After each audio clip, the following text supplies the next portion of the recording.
نحمدہ ونصلی ونسلم علی رسولہ الکریم، اما بعد، فاعوذ باللہ من الشیطان الرجیم، بسم اللہ الرحمن الرحیم۔ معزز ناظرین، جب عید ہوتی ہے، رمضان شریف آتا ہے، تو اس وقت ملک کا وزیر اعظم، صدر، chief minister of Punjab, senate کا چیئرمین، اسپیکر قومی اسمبلی لندن یاترا پہ روانہ ہو جاتے ہیں۔ کوئی نہ کوئی بیماری آن لیتی ہے، اور یہ مسلمانوں کی عید، اور یہ بھولے سے بھی نہیں مناتے، بلکہ خواجہ آصف کا آن دا ریکارڈ بیان ہے کہ میں نے تو نماز عید بھی گرجے میں پڑھی ہے۔ یعنی گرجے میں اب پتہ نہیں کون سی نماز عید ہوتی ہے، بہرحال قومی اسمبلی میں آن دا ریکارڈ پاکستان کی پارلیمنٹ میں کھڑے ہو کے خواجہ آصف نے یہ کہا کہ میں نے تو گرجے میں نماز پڑھی ہے۔ تو نماز عید بھی ان کو شوق اتنا ہے کہ یہ گرجا گھروں میں اور گردواروں میں پڑھتے ہیں۔ ابھی دیوالی کی تقریب گزری، اور مریم نواز صاحبہ جو ہے وہ دیوالی کی تقریب میں تشریف لے گئیں، تو جس صحافی نے یا جس مولوی صاحب نے تقریر لکھ کے دی، ان کی خدمت میں گزارش ہے، نون لیگ کے جو علماء ہیں، کم از کم بی بی مریم کو معاہد اور ذمی کی تعریف تو سمجھا دیں کہ معاہد کسے کہتے ہیں اور ذمی کسے کہتے ہیں اور مستامن کسے کہتے ہیں۔ یعنی جو کافر امان لے کے اسلامی ریاست میں آیا ہے، اس کے کیا احکام ہیں، جو معاہد ہے اس کے کیا احکام ہیں، اور جو ذمی ہے اس کے کیا حکم ہے۔ صرف ابو داؤد شریف کی حدیث پاک لکھ کے لے جانا اور یاد کر لینا یہ اچھی بات ہے، قرآن و سنت کے حوالے دینے چاہیے، چلے شکر ہے کہ آپ کو بھی یاد آ گیا۔ لیکن یہ عجیب تماشا ہے کہ جب بھی تم سکھوں کے گھر جاتے ہو، جب تمہیں ریمنڈ ڈیوس کی دیت دینی ہوتی ہے، جب تمہیں آسیہ ملونہ کو رہا کرنا ہوتا ہے، اس وقت تمہیں قرآن اور سنت یاد آتا ہے۔ جب تم کرتارپور میں گردواروں میں جاتے ہو، اس وقت کبھی مسلمان بحیثیت مسلمان بھی قرآن اور سنت کا مطالعہ کرو۔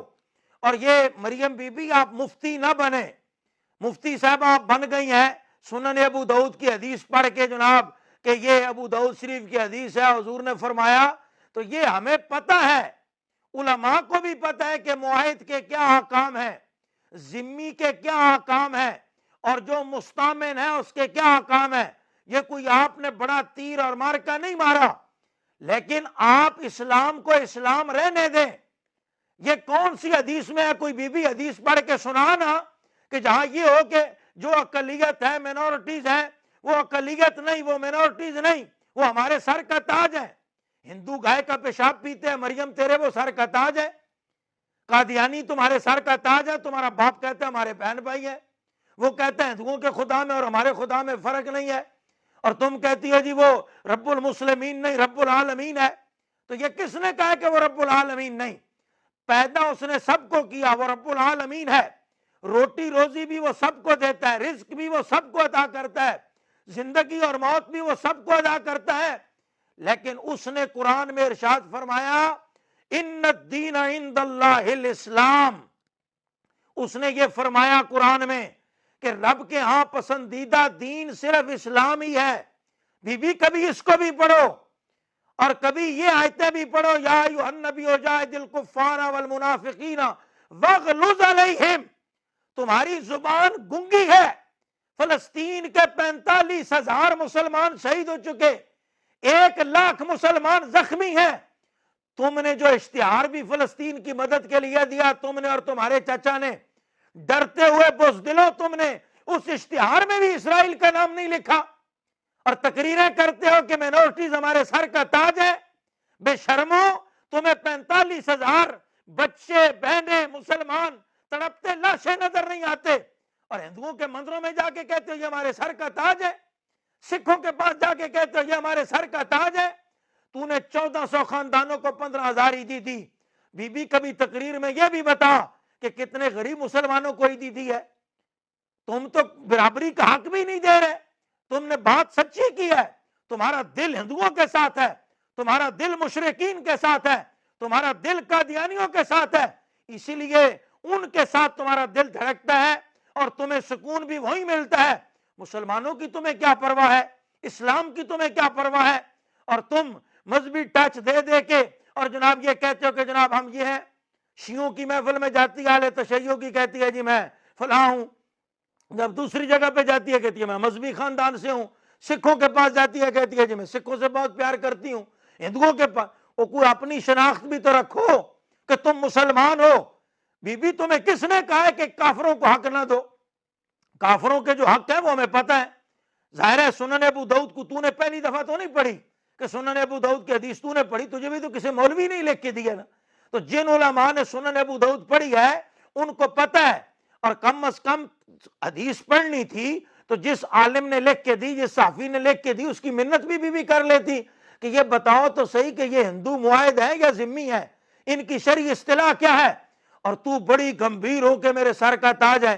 یہ کلپ خود سن لیجئے تاکہ آپ کو یقین آ جائے کہ یہ کلپ واقعی موجود ہے۔ سنیے کلپ۔ میں آپ کو ایک حدیث پڑھ کے سناتی ہوں، نبی پاک صلی اللہ علیہ وسلم کا واضح فرمان ہے، حدیث ہے، اور یہ ابی داؤد کی جو حدیث ہے، میں بالکل آپ کو پڑھ کے سناتی ہوں۔ آپ اس سے اندازہ لگائیں کہ ہمارے مذہب میں اقلیتوں کا کتنا نہ صرف احترام ہے بلکہ ان کو ان کی سیفٹی کا، ان کی سیکیورٹی کا، ان کی آزادی کا، ان کی فریڈم کا کتنا درس دیا گیا ہے۔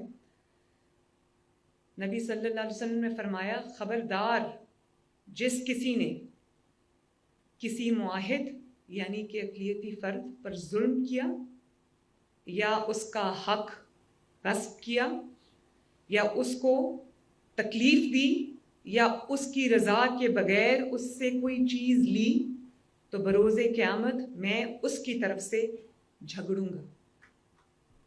اس کا مطلب کیا ہے کہ میں اس کی طرف ہوں، میں اس کا مقدمہ لڑوں گا۔ اس سے بڑی اور کیا ایک گائیڈ لائن ہو سکتی ہے، اس سے بڑا حکم کیا ہو سکتا ہے، اس سے بڑھ کر جو اقلیتوں کا تحفظ ہے، ان کا احترام ہے، اس کی ضمانت اس سے بڑھ کے اور کیا ہو سکتی ہے۔ اور مجھے یہ بھی بالکل ٹھیک کہا کہ نواز شریف صاحب نے اپنے دور حکومت میں جو دیوالی کا تہوار بھی منایا، باقی تہوار بھی اقلیتوں کے ساتھ انہوں نے منایا۔ انہوں نے کہا کہ جو رب العالمین ہے وہ صرف رب المسلمین نہیں ہے، وہ رب العالمین ہے، تمام جہانوں کا، تمام انسانوں کا وہ رب ہے، تمام مخلوق کا۔ میرے والد ہمیشہ بالکل صحیح کہا اروڑا صاحب نے کہ میں بچپن سے اپنے والد سے یہ سنتی آئی ہوں کہ ان کو اقلیت مت کہو۔ یہ بالکل سچ بات ہے، اور یہ کوئی سیاسی تقریر میں وہ مجھے نہیں کہتے تھے، یہ وہ مجھے گھر پہ بھی کہتے تھے کہ آپ ان کو اقلیت مت کہو، آپ ان کو مائنورٹیز مت کہو، یہ ہمارا حصہ ہیں، ہماری پرائیڈ ہیں۔ اور جیسے میں نے اپنی پہلی تقریر میں جب میں چیف منسٹر الیکٹ ہوئی تو اس تقریر میں نے جب بات کی تو میں نے کہا کہ اقلیتیں، مائنورٹیز ہمارے سر کا تاج ہیں۔ تو آپ یہ دیکھیں کہ وہ جو سر کا تاج ہے اس کو میں نے پہنا ہے، چاہے وہ کرسمس کی تقریب ہو، اب پہلی کرسمس آئے گی، چاہے وہ ایسٹر کی تقریب ہو، یا وہ بابا گرو نانک کا جنم دن ہو، یا وہ گندم کی کٹائی ہو، یا پھر وہ آپ کے کوئی بھی تہوار ہوں، دیوالی ہو، میں نے وہ آپ کے ساتھ مل کے دل سے منائی ہے وہ۔ اب آپ دیکھیے کہ جب اقلیتیں سر کا تاج ہیں، اقلیتوں کو جناب اتنی تم ترجیح دے رہے ہو تو مسلمانوں کا کیا قصور ہے؟ اگر اقلیتیں سر کا تاج ہے تو بتاؤ قائد اعظم محمد علی جناح نے الگ ملک کا مطالبہ کیوں کیا؟ علامہ محمد اقبال نے الگ ملک کا مطالبہ کیوں کیا؟ تحریک پاکستان کیوں چلی؟ تمہارے باپ کی بھی یہی خواہش ہے، تمہاری بھی یہی خواہش ہے، گریٹر پنجاب بن جائے، یہ دیوار درمیان سے ہٹ جائے، وہاں بھی چاول ہوتے ہیں یہاں بھی چاول ہوتے ہیں۔ کمینوں تمہیں چاولوں کا ہی پتہ ہے، صرف کھانے پینے کا پایوں کا ہی پتہ ہے کہ مطلب کہ جی یہاں بھی چاول ہوتے ہیں وہاں بھی چاول ہوتے ہیں، یہاں بھی گندم ہوتی ہے وہاں بھی گندم ہوتی ہے، صرف پیٹ پوجا ہی کا ہی پتہ ہے، نظریات کا کوئی عقل فہم شعور اس باتوں کا نہیں پتہ۔ قائد اعظم رحمت اللہ علیہ سے جب پوچھا نا انہوں نے کہ الگ مطالبہ ملک کا کیوں ہے، الگ وطن کیوں چاہیے، تو قائد اعظم نے کہا تھا کہ ہمیں تو مذہب کو چھوڑ دیجئے، باقی باتوں کو چھوڑ دیجئے، جس کو ہندو اپنی ماں کہتے ہیں اور اس کا پیشاب پیتے ہیں ہم اسے ذبح کر کے کھاتے ہیں، یہی اتنا بڑا فرق ہے۔ اور تم نظریات سے کھلواڑ کر رہے ہو، دو قومی نظریہ سے، اسلام سے، وطن سے، ملک و ملت سے غداری کر رہے ہو. اپنی کرپشن، اپنے جناب چوری، اپنے یہ ڈاکے ہم نہیں بولتے، بولنا چاہیے، اور کبھی کبھی حضرت مفکر اسلام بتاتے بھی رہتے ہیں، لیکن بات یہ ہے کہ مذہب کے ساتھ تو کھلواڑ نہ کرو، اسلام کے ساتھ تو کھلواڑ نہ کرو، دین کی بے حرمتی تو نہ کرو. کم از کم وہاں تو گئی ہے، جو مرضی تم تقریریں کرو نا، یہ کہو میں تمہاری بیٹی ہوں، تم ہمارے بہن بھائی ہو، جو مرضی کہو بک بک کرو، لیکن اسلام کے ساتھ اور دین کے ساتھ کھلواڑ نہ کرو. مذہبی تنظیموں کے ساتھ تو نہیں. کبھی مذہبی جلسوں میں آ کے تو یہ نہیں کہا میں تمہاری بیٹی ہوں، میں مسلمان ہوں، میں کلمہ پڑھتی ہوں، مجھے نماز آتی ہے. کبھی قل ہو اللہ احد پڑھ کے سنائی بھی تم نے؟ کبھی دعائے قنوت سنائی؟ تو کہتی ہے میں جب بھی کرتی ہوں میں دل سے کرتی ہوں. اور بی بی، ہندوؤں کی عبادت دل سے کرنے سے بندہ کافر ہو جاتا ہے، سکھوں کی عبادت دل سے کرنے سے بندہ کافر ہو جاتا ہے. یہ نون لیگ کے کسی مفتی سے مسئلہ پوچھ لینا، نون لیگ کے کسی عالم سے مسئلہ پوچھ لینا کہ کافروں کی عبادت دل سے کرنے سے بندہ کافر ہو جاتا ہے. نکاح بھی نیا کرنا پڑتا ہے، کلمہ بھی دوبارہ پڑھنا پڑتا ہے. صرف تقریروں کا شوق نہ جماؤ کہ صرف تقریریں کر کے او جی میں دل سے کرتی ہوں. جتنا ان کا حق ہے اقلیتوں کا اتنا حق ہے، ہمیں پتہ ہے. سنن ابو داؤد شریف میں جو ابواب ہیں، فقہاء نے جو لکھے ہیں، ہدایہ شریف میں، جامع ترمذی میں، صحیح بخاری میں، صحیح مسلم میں، سنن نسائی میں، سنن ابن ماجہ میں، جہاں جہاں بھی ذمیوں کے حقوق ہیں وہ ہمیں پتہ ہے، جہاں معاہد کے حقوق ہیں وہ ہمیں پتہ ہے، جہاں مستامن کے حقوق ہیں وہ ہمیں پتہ ہے. ابواب الصغر میں فقہاء نے اس کی ساری وضاحتیں کی ہوئی ہیں. تم مفتی بن کے لوگوں کو نہ بتاؤ اور نہ اس کو دین کا پہناوا پہناؤ، اپنی بے شرمیوں کو دین کے لبادے میں لوگوں کے سامنے پیش نہ کرو. خواجہ آصف کا میں پارلیمانی جملہ بولنے لگا ہوں کہ کوئی شرم ہوتی ہے، کوئی حیا ہوتی ہے. بسم اللہ الرحمن الرحیم. استاد العلماء حضرت قبلہ مفتی تصدق حسین صاحب رضوی دامت برکاتہم العالیہ نے بہت مدلل اور خوب گفتگو فرمائی ہے، اور یہ گفتگو ساری اگر آپ اس کو سمیٹنا چاہیں تو یوں کہہ لیں کہ انہوں نے نظریہ پاکستان کیا ہے اس کا نچوڑ بیان کیا. ہمارے سیاستدانوں کی کمزوری، حوث اقتدار، لالچ، اس کے لیے انہیں یہ سارے پاپڑ بیلنے پڑتے ہیں. بلاول بھی بار بار کبھی زرداری، کبھی بلاول، کبھی نواز، کبھی مریم دیوالی کی تقریب میں جا رہے ہیں، کبھی کرسمس میں جا رہے ہیں، اور دینی تعلیم نہ ہونے کی وجہ سے ایسی ایسی واہیات باتیں کہتے ہیں جن پہ اگر علماء جو فتویٰ بنتا ہے وہ لگائیں تو پھر چیخیں مارتے.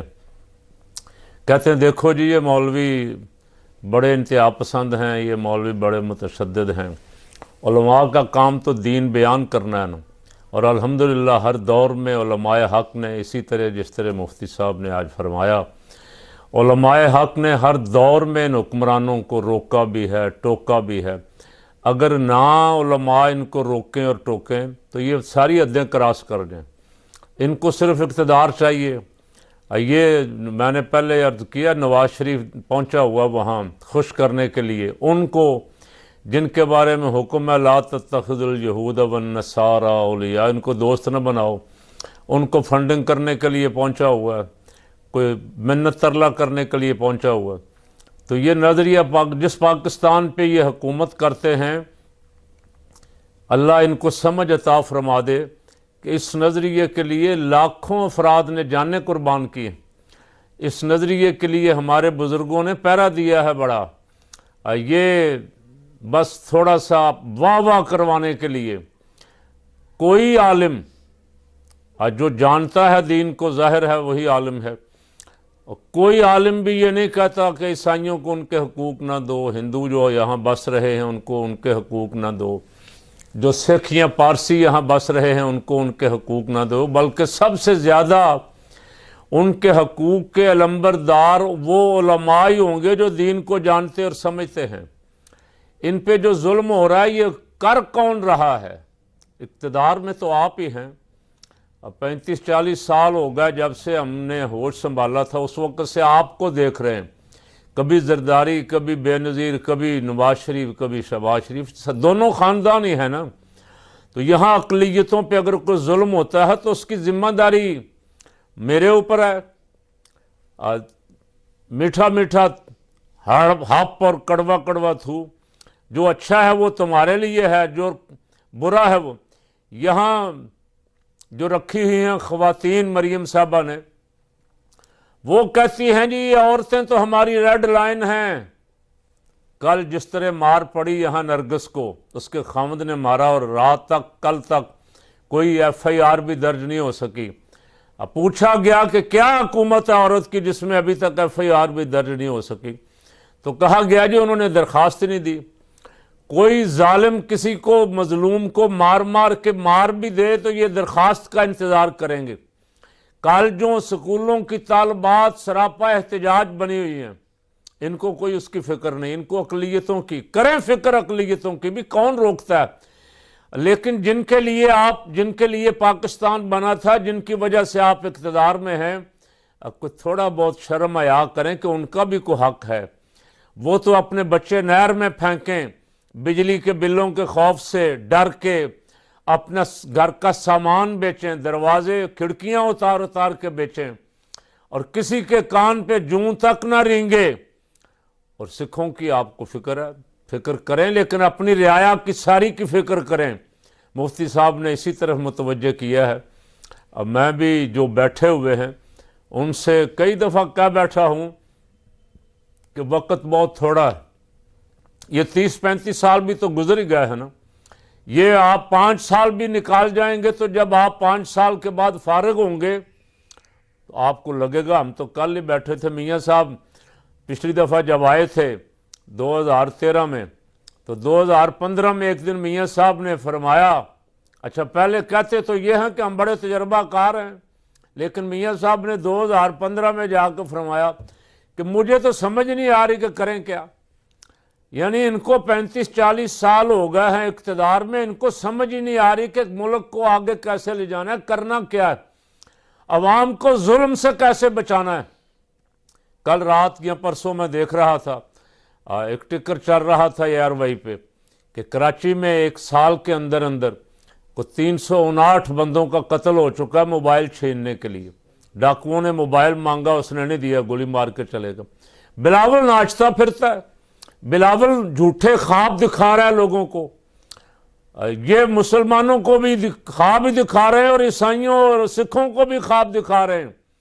سکھوں کی لیڈرشپ کو انڈیا کہتا ہے ہم نے 20 آدمیوں کو پاکستان میں گھس کے مارا، اگر تم بڑے ہمدرد ہو سکھوں کے اقلیتوں کے تو کچھ شرم آنی چاہیے تھی، اس کا جواب ہی دے دیتے۔